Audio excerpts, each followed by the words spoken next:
Hi everyone, welcome back to another video from Gaming Basics. In today's episode, I'm gonna show you a step-to-step guide on how to download and install Hero Wars application on your Android phone. So let's go ahead and jump into the video. First of all, make sure that your Android device is connected to a Wi-Fi or a cellular data. Once it's done, launch open App Store. In the search box appearing at the top of the Google Play Store, launch open your Play Store.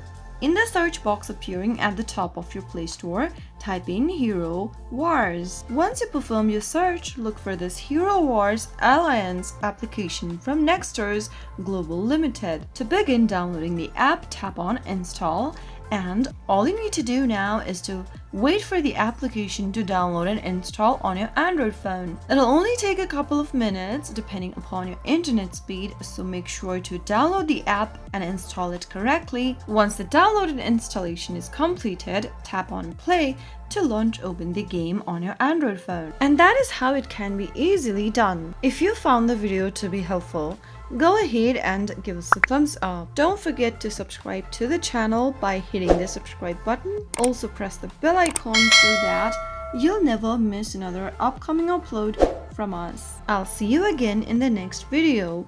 Goodbye till then.